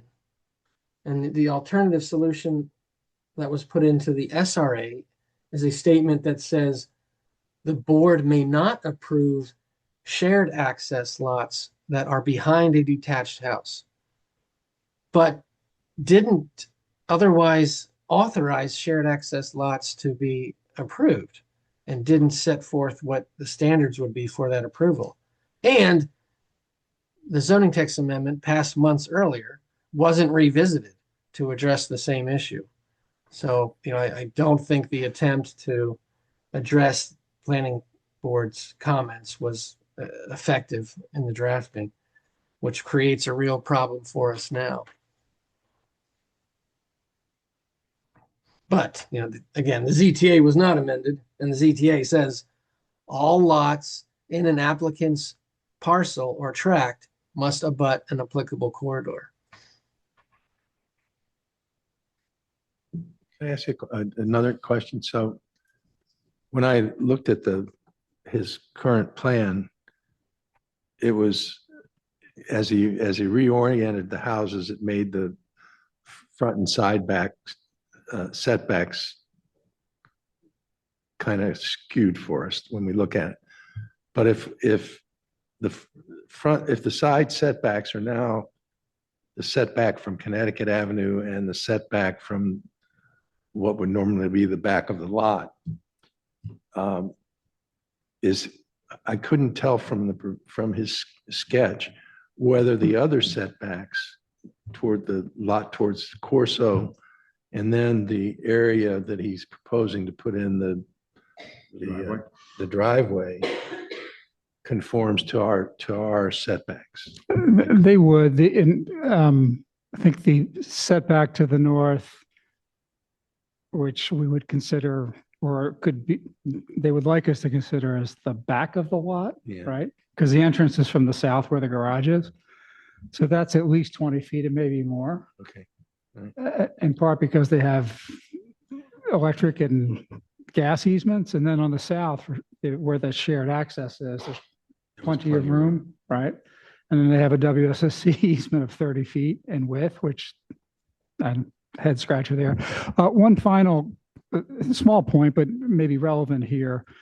One of the comments from the DRC, I think it was the fire services folks, mentioned that you need 15 feet around the building if you have openings in the building. So right now, the sixth of the 6 townhouses only 6 feet away from the property line would not conform unless there were no openings on. Yeah, unless they didn't have windows. They wouldn't have windows. So, Yeah. which seems kind of silly.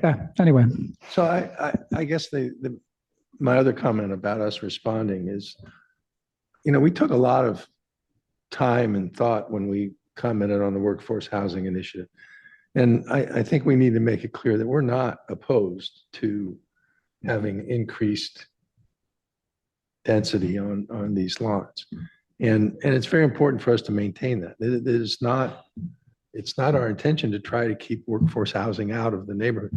We just wanted to comply with our regulations and What we would seem to be the spirit of it, which is not to call a rear yard the side yard. well, I won't even go that far. I would say that if I owned a lot and whatever orientation I put my house on, whatever the setbacks were for that orientation are set in the town. And we've already got those. So as long as they adhere to those, Well, no, because if there are more than 4 units, it falls to the county's setbacks, not the town setbacks. That's what. Right. Okay. yeah. But as of the way it's oriented, they are meeting the setback requirements. Well, no, because they're going to have more than 4 units. Right. They're saying we don't have to abide by the town setback. Right. Okay. But my question was, does it look, you just said that it did meet our. It did not meet our setbacks. It would be okay with the county if they don't put. windows Okay, on so it the- doesn't meet our setbacks. All right, our setback. So I would just be cautious I would say as long as it meets the town, our setbacks and our other regulations, stormwater, massing, all of the other things that it can't be massing, it's just stormwater and tree canopy is the two that we can do. I mean, that I would just caution us that we shouldn't sound Too negative. too negative. We're not opposing the idea of workforce housing in the community. Tamara? First, I have a question. I'm unclear. I know that the town's setbacks and side setbacks are, wouldn't apply, but what are the county's front setbacks and side setbacks? And You want to rear- speak to that, Dave? Or Todd? Ron. Or Ron? I can too. So You stopped Dave in mid-flight. Go ahead. yeah, so this is a workforce housing project. So they get special setbacks under the workforce housing optional method of development. And it's a front setback of 20, side setback of 6 for townhouses, and a rear setback of 20. The zoning code says a development may have to comply with the EBL, but doesn't explain when or why. So I need to look into that further. For What's the purposes of the front. EBL? Established building line for the front setback. Okay.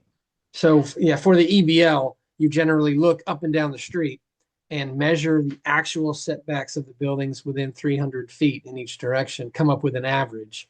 And then that is the established building line for your project. So it might be obviously more than 20, might be 35, what have you. So by way of comparison, so right now for the town, the side setbacks have to be 18 feet in total, and no one side can be less than 8 feet. Correct. Minimum, it would be larger applied to this lot because of the 100-foot width. Ah, okay. I didn't know. I thought, all right. I didn't know the side setbacks also were elastic like that. The total side setback in the town is 30 feet. And the minimum on one side is 12. Because it's 100 feet wide. It's 100 feet Okay. wide. Thank you. It's 200 feet deep. The rear setback in the town would be 60 feet. Right. The rear setback, so that side, Corso side of their proposal is 20. It would normally be 60 under our. If the Well, only, it wouldn't be a rear yard under the, that'd be a well- side. I mean, one of the problems we're dealing with here is the subdivision regulations don't expressly dictate what yard should be what. I think, please go ahead, Tamara. So just first, I do think it could be a good idea to write something. Mhm. What the something is, I guess, is the question. But the other thing is, for me, it's hard to imagine that the front and side setbacks could just randomly be changed, depending on the orientation of the house. If you had the front facing the back is, I guess, is that the, front setback now? So to me, it's the consistency relates to the front of all the properties, isn't that part of the idea, and the side of all the properties in the back, vis-a-vis the community, not sort of whatever whim the designer has on that particular property. Yeah, that's certainly a logical argument, and one that I'm putting together right now and working on it tonight. One issue, as noted by Carlo, is how many homes are allowed to share a driveway under the county code. And DRC staff have suggested to the applicant that, well, instead of this being a driveway, if you made it a private road, then you can get around that requirement. And if it becomes a road, then the question is, are they creating a corner lot? Their plan shows 2 front setbacks, one from Connecticut Avenue and one from the shared driveway. If that driveway became a road, then there is an argument that that becomes a front lot line as well, because generally speaking, front lot lines front on streets. Wouldn't they need a town permission to make a road into the town? Isn't that our road, a public road, yes, but a private road, no. Unless we adopted an ordinance addressing that. But if it's a private road, then the units won't front a transportation corridor, correct? I mean, you get the... Correct. Yeah, they don't get around the zoning issue that I raised tonight, but I don't know that the DRC is aware of that issue. The DRC is just looking at I think the subdivision regulations right now. And they make a proposal. We've proved this is complicated. Yes. We've proved that we're going to need a lot of careful thought. We also do not even know if this project is going forward yet. So I think what I'd like to propose is that in terms of really digging deep, let's see if the developer plans to go forward and actually file a preliminary plan. If he does, and certainly also, especially if we've had a meeting with him or plan to, that we ought to have a work session or something to really drill through this more carefully than we can do tonight. Going back to Tamara's point, the immediate question is simply, do we put in something very quickly on a few major points that we know we care about without any question? And I would like to think that we would do that, and I would like to suggest that first of all, the drafting is something clearly I want Ron and Todd to be heavily engaged in, but to delegate to Carlo and me the quick review. But we would send the letter out for the whole council to look at by tomorrow afternoon. But just bear in mind that we may have to file it by close of business. So is that okay with us to go forward on that? So, yeah. Okay. Absolutely. All right.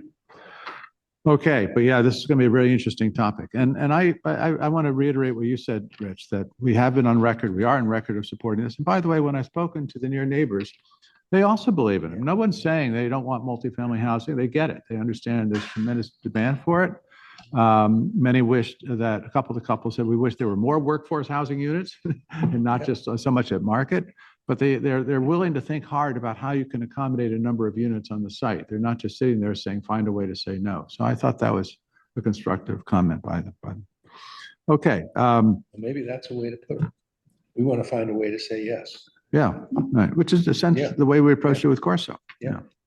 Okay, moving on to the second item, the subdivision standards, which is a related issue. Carla, do you want to say a few words about this? How we want to approach this? It's largely a mystery to me. So subdivision for it came out of the discussion of the subdividing of these lots, but it becomes this more general issue that I think the town has to grapple with our own ordinances. Is that right? Yeah. So Got it.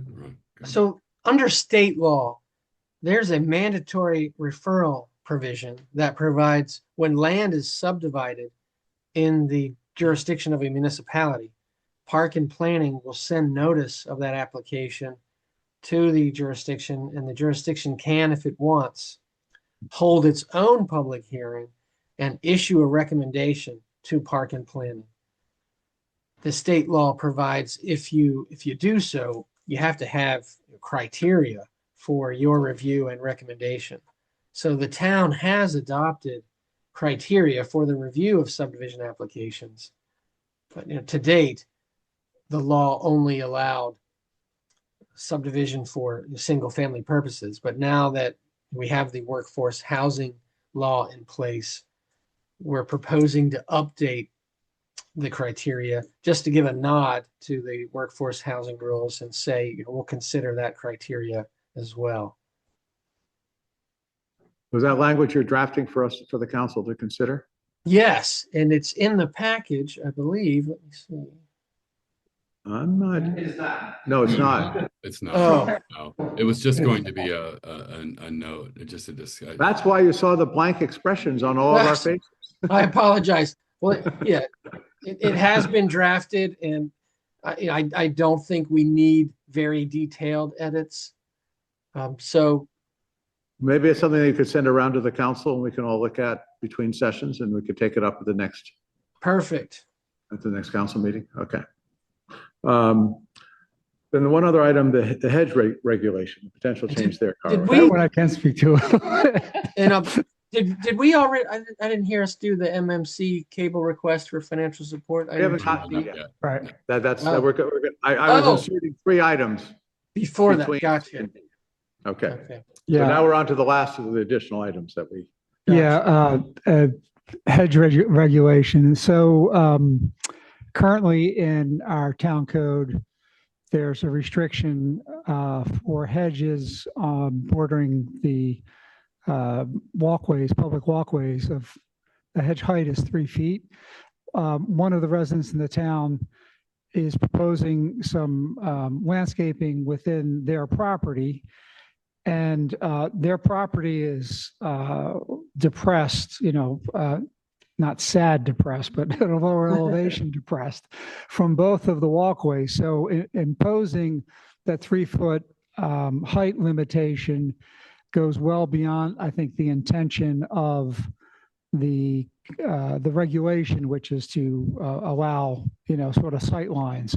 So we want to sort of consider at the next meeting and a slight amendment to our regulations to make that height if both of this is a corner lot, if the public sidewalks are at a higher elevation, that the 3-foot height restriction be measured from the absolute elevation of the sidewalk, not of the property, which in this particular case, but probably in other cases as well, could be significantly below the public sidewalks. So that's what we'd like to bring forward to the next meeting. Yeah. All in agreement? Yeah. Okay, good. Yes, it would be. I think, what's the height that they're planning for this? 6 feet. But there's at least 6 or 8 feet below so the hedge, the top of the hedge won't really even pop above the sidewalk. Yeah. Okay. But yeah, we don't want residents caught up in things that just it wouldn't make sense. Okay, good. All right. Now we're on to the Montgomery Municipal Cable request for financial support. Is there going to be a presentation, Todd, from?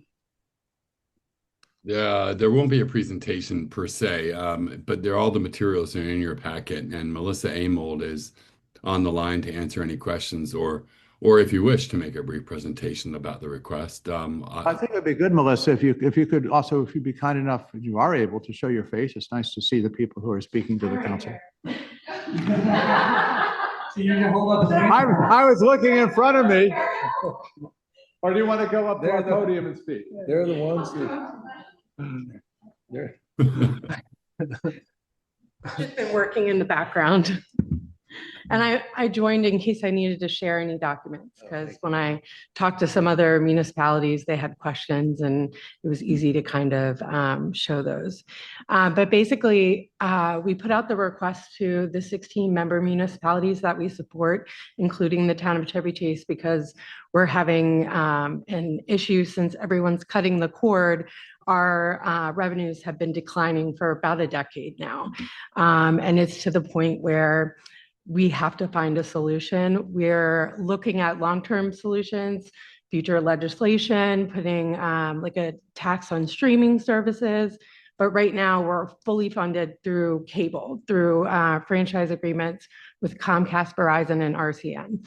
So those revenues, the operating funds that we get is not enough to sustain us at this point. We did a swap with the county over a 3-year period.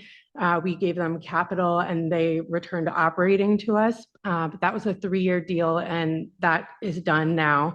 So we do have some operating reserves, about 1.5 million. But our operating budget every year is about a little over 500,000. So, and our income, our operating revenues last year were about 313,000, or, you know, it wasn't 500,000, which is what we needed. So this is not a problem just for us. This is a problem for PEG channels across the country. And actually we're doing better than some other jurisdictions. But there's 7 PEG channels in the county, and what they're having to do is go into their general budgets. The city of Rockville, city of Tacoma Park, the county government, they've moved positions out of the cable plan budget and into their general budget. But we don't have the luxury of a general budget since we report to 16 municipalities. So we've been brainstorming with our board of directors over the past year to come up with solutions, short-term, long-term. We moved all of our capital reserves, which we have about 2.3 million of, into high interest accounts. So we're now The what account? the high interest accounts. Oh, I see. So we are expecting about 100,000 probably in interest revenue or operating revenues that we can add in the coming year. But so we've made changes, but now we're at the point where we're looking to the municipalities to see how we can get additional support. We do offer a lot of different services to the municipalities, such as meeting coverage and then events coverage and other events. So we get PEG grants straight through the county. So they come from the providers based on a percentage of subscribers that live in the county. And it's divided up in between the county channels and then Tacoma Park, Rockville, and MMC. So we get all of your PEG grants directly. And then you receive, on top of those PEG grants, you receive franchise fees. The franchise fees are to support maintaining the rights of way. But we are asking for a portion of your franchise fees or whatever you can spare of your franchise fees to get us through until we find a long-term solution. What's the amount of money that you're looking for from? For the town of Chevy Chase, 32. 32,000. I went through everybody's budgets and looked to see what your franchise fee revenues are, and yours was approximately 32,000. Can you tell And why? Mayor Rush, may I make one comment, just to the extent it may help the council, that all the council members may not be aware. But pursuant to federal law, the cable companies that operate in municipal jurisdictions have to have a franchise agreement negotiated with the local governments in order to lay cables in the street, etc. And under that federal law, the governments can require that PEG grants be provided. And these are grants to support public education, cable access, and programming. And so in 1993, when the franchise agreements were negotiated and these PEG grants were going to start coming in, the 16 municipalities created MMC in order to spend the PEG monies. So I just wanted to make sure that everybody is aware that MMC is sort of like a sub-agency or a quasi sub-agency of the town. And Thank you. yeah, thank you. So do we get these franchise fees and they show, and what do we spend them on in our budget? So the Is it- franchise fees are unrestricted. They can be spent on anything. So they come in and PEG just grants spend- have to be spent on PEG uses, but yeah, franchise fees, it's sort of like a tax. It's just a So it comes in as unrestricted revenue. essentially allows us as general revenue. then. General Right. revenue, correct. Yeah. Yeah. So, yeah, just from my opinion, it seems to me we ought to be giving it back to the people who provide the service for us. Yeah, that, I'm noticing actually, as I was kind of going into the details of the report, we've budgeted for this year 32,000. We received about 8,200 so far. And, so that, and we're 2/3 of the way through the fiscal year. So made me wonder, are those franchise fees also at risk of dwindling over time? Because no, they're fixed. So we'll get the They are. 32,000 by year end. We will. Well- The quarterly payments come in they lag very Right. far behind the quarters. So it's ultimately we'll get 32. It's just that we just don't have received one quarter thus far. Got it. Right, Thank you. but year to year, they are at risk of dwindling Yes. too, Yes. as Based on subscribers. subscribers, right? So right now, kind of subscriber wise, your subscribers have fallen 40% over the last 5 years for Comcast and 32% Verizon. So yeah, so it's been a big decline. Currently, you have 451 Comcast subscribers and 1,480 Verizon subscribers. And that's a decline of 30 or 40% what we had Yep. before? So Verizon, I have 1,000 homes, yep. Well, you have 1,000 homes. 1,036 lots to be precise, but I don't know where the numbers come from the county. So this is what she sends me on a quarterly basis. But according to this, it says your Verizon subscribers fell from 2,168 to 1,480. Unless they're lumping together, I'm going to have to get in touch with Margie because unless they're lumping together somebody outside of, yeah, Chevy this Chase. has happened to us before. so This may not be thing we want to bring Pat, up. I'll send you the spreadsheet so you can see the quarterly numbers that I get from Margie. You might not want Margie to reduce that number. Right. Yeah, right, we may not. So Todd, what is your recommendation? I don't have a recommendation. Really, it's up to the council to decide whether, we're currently under an MOU with MMC. Historically, the town, gave all of our PEG grants to MMC, but MMC has capital that they can't use, but they don't have operating. So several years ago, we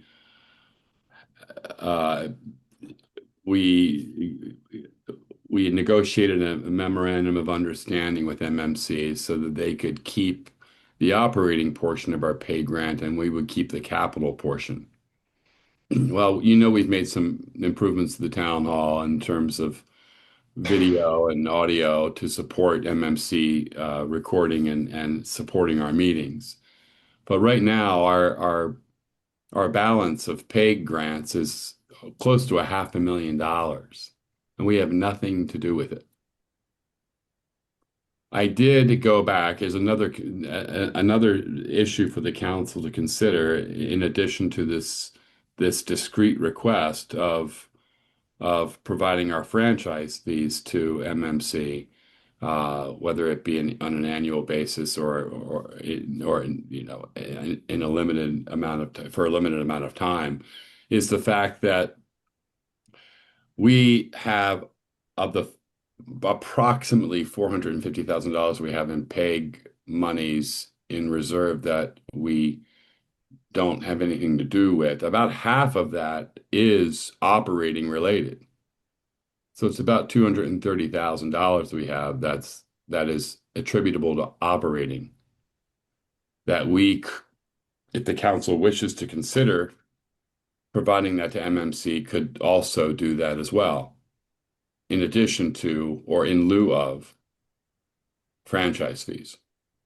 We don't have any need for operating monies in our, given the existence of MMC, in our PEG balance.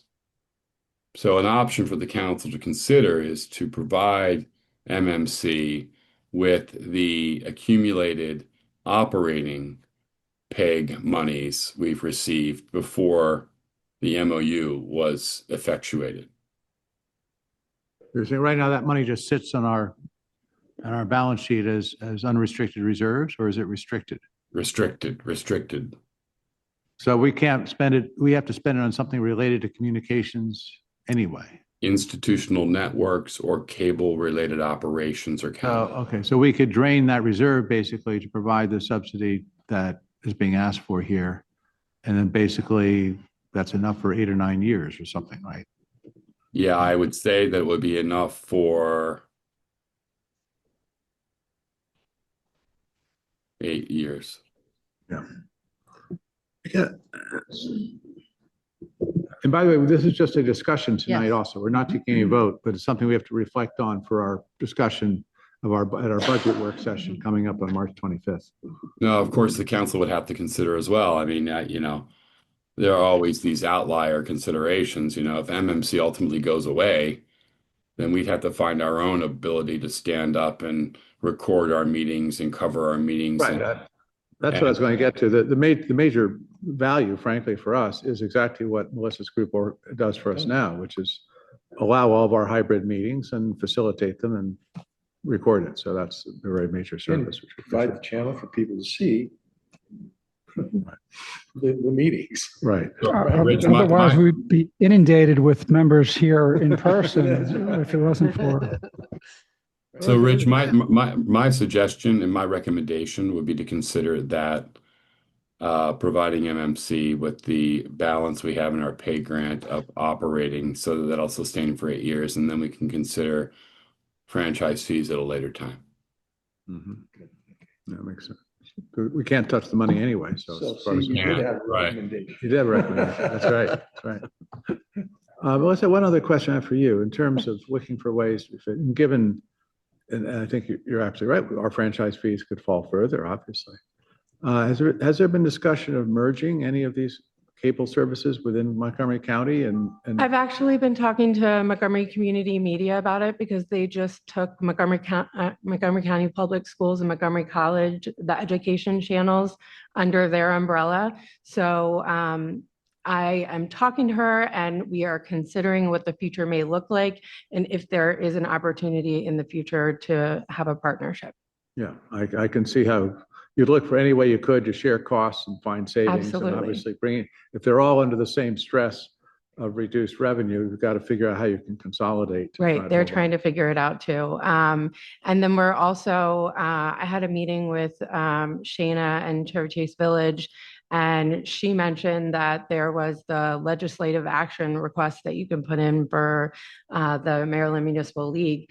And we did have the mayor of Garrett Park put in one on our behalf for this issue a few years ago, and it was not accepted.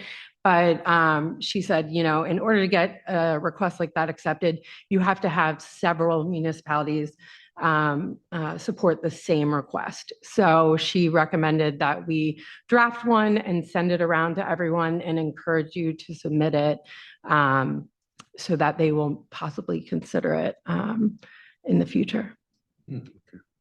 So if we get to that point, we would love your support with that as well. Very good. Okay, thank you very much. All right. If you have any other questions, let me know. Oh, yeah. Speaking of other towns, where are you with the other 15 municipalities in terms of garnering their support and where Where do they stand? So far, we received a check from North Chevy Chase for everything they've received this year. And then they're bringing up next year at their budget discussion. And Chevy Chase Village approved the same thing, returning what they've received, plus moving forward and giving their franchise fees for FY27. So has Garrett Park. But Garrett Park and Chevy Chase Village are waiting. We reached out to the county to see if they can direct the franchise fees directly to MMC instead of having to give it to the town and then the town has to remit it back to MMC, and it just simplifies the process. So we're waiting for the county attorney's response to see if that's a possibility before they give us a signed agreement. Yeah, thank you. Everybody else, I think it's part of their budget discussions. The request came out early February and people hadn't had meet, right before the meetings and stuff. So. Okay, thank you. Good, appreciate it. And we do appreciate the help and facilitation of having hybrid structures. Everyone in town, as you can tell, we have a multitude of people coming to our meetings anyway, but often many who are attending virtually. So, and you do get views of the meetings after the actual meetings online on our YouTube channel. So people are watching. We love to watch ourselves. Maybe not hundreds of people, but people are watching. Yeah, good point. Thank you. You're welcome. Okay, other business. Carlo, do you want to brief us on the status of organizing some Glad to. election forums? Along with our partners, Chevy Chase Village, Chevy Chase Section 5, East Bethesda Community Association, and now Rollingwood, we have set 3 dates for 3 different events. All of them will be held in the social hall next door. First date is a Tuesday, April 21st at 7 p.m. and that will be for District 1 forum. Hopefully we'll get to ask some very good questions and get even better answers from the District 1 candidates. And then Sunday, April 26th from 3 to 5 p.m. The County Executive Forum in the social hall. And finally, on Tuesday, April 28th, we're going to have a slightly different format. It will be for principally the at-large candidates, and there are, my last count, I think 17 of those. So unlike, 3 or 4 or 5, you can't really use a forum style. So we're going to host an open house where the at-large candidates can come in and get to, visit with community members who want to get to know a little bit about them. So, say that again? What are the times for the April 28th? 7 to 8:30. So the Tuesday nights are 7 to 8:30. The Sunday event is 3 to 5. And we'll put all this in information. The town staff has been super helpful in arranging for the space and, offering to work with us to help the logistics and communications. So more to come very, very soon, including solicitation of questions. We have identified a moderator who's offered to moderate the 2 forums. And, but rather than try and logistically, field questions from as many as 100 people in real time, we're going to solicit some questions from each of the communities, through however we decide to do that. And so I'll be coming to you as council members and perhaps, finding a way to get from the community some questions that for consideration of our moderator. So, and I should say that most of the races here in the county, the at-large, I think, are exclusively Democrats. For county exec, I get the numbers right, either 2 Republicans and 1 Republican for District 1 or the other way around. But with a small number of Republicans, it just didn't make sense to have a forum of 1 or a forum of 2. So we've invited those candidates to the open house so they get a chance for the to meet residents. And we are planning to host in the fall forums for the county exec and District 1 among the primary winners of those races. Primaries, So we're trying to, be very inclusive. It just as a practical matter, if you don't have a sufficient number of candidates, you can't easily host a forum. That's great. That's really super. You've organized. That's great. They'll be hanging from the rafters, Julie. There'll be a very filled social hall. But that's really exciting. Actually, it's really good. So thank you very much, Carla, for working on that. Thank you. Good. Is there anything else that anybody wishes to raise tonight? Okay. Meeting adjourned.